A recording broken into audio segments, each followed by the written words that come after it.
Hello everyone, I'm doing another install of the iChill bypass. Got our iChill bypass module, and then we got our temp sensor.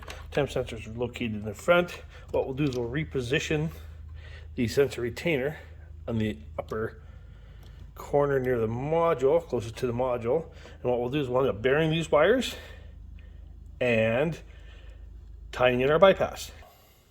So what we'll do is we'll spread apart these two wires, and then what we'll do is we'll pull back the insulation on each of these lines, and we'll expose the wire, twist on our bypass onto these two wires. We now have the wires exposed, and what we'll do is we'll take the two bypass wires and hook them up to the temp sensor.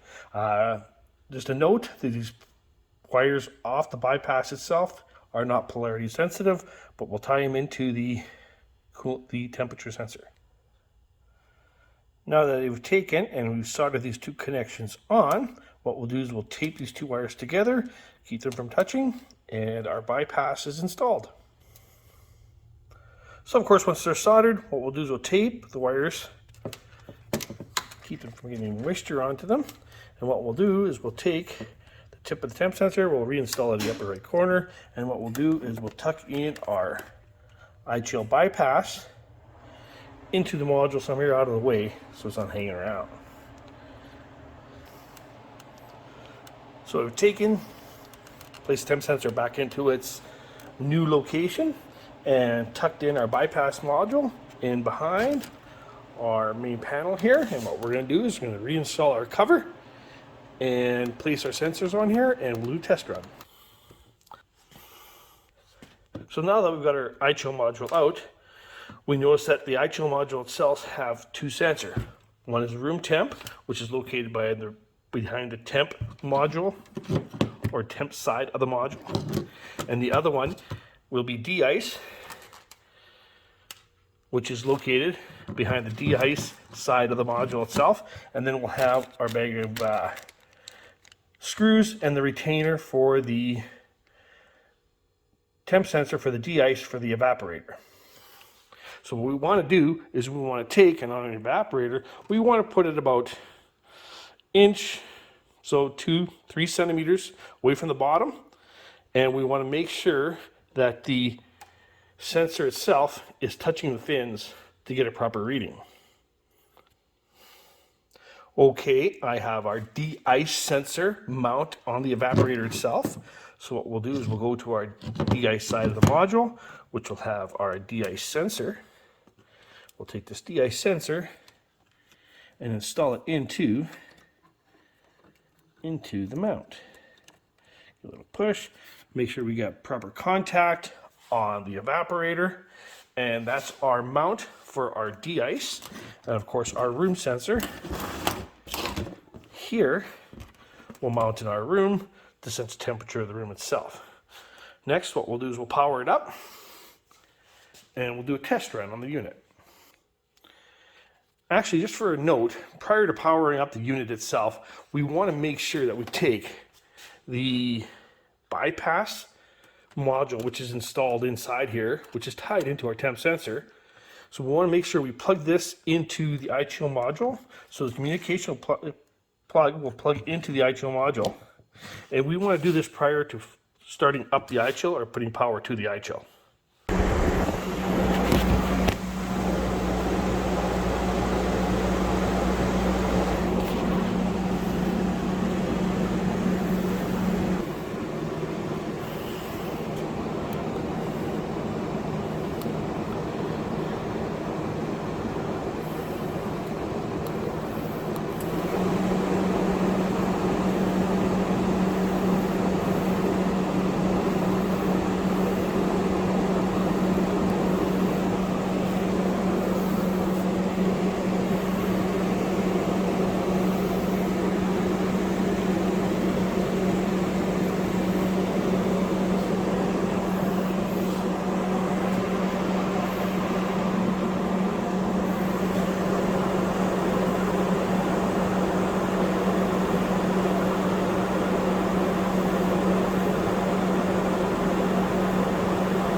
This time what I've done is I've taken the temperatures and I've dropped them down. So -3 for a room temp and -6 for our de-ice. Of course, these are normal temperatures you normally run at, but I wanted to do a test on the unit itself. I like running them in to see how cool they'll go and see how we get for frost buildup on the front of the unit itself. Relative humidity is high here right now, so we're probably going to see some frost buildup on the evaporator. But I did not want it cutting out so soon, because last time it did shut off quite fast, because it didn't take long to get down to 3 degrees. Of course, we're just using a tote for a room, so it doesn't take long to cool down that little room that it's in.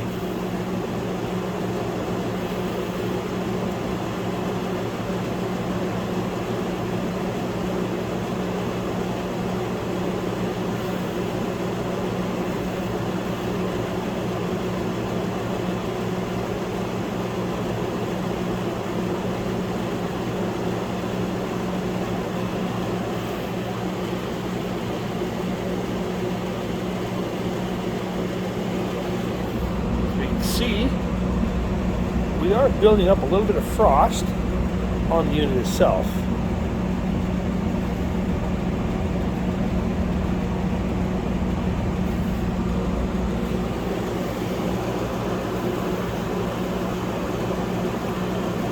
Still pulling out some heat out of there, so our room temperature is at almost -1. Evaporators come down to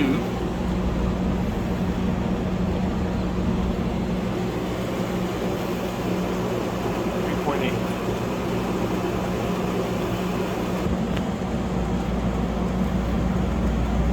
So I just wanted to show you the basics on this unit itself when it does enter a de-ice function. So what I'll do is I'll get the unit to cycle off, bring my temperatures back up to 3. So what happens when when it cycles into a de-ice, you're going to actually see what will happen. The unit will de-ice itself, the frost will be removed out of the evaporator, and then once temperatures are reached, the unit will cycle back on again.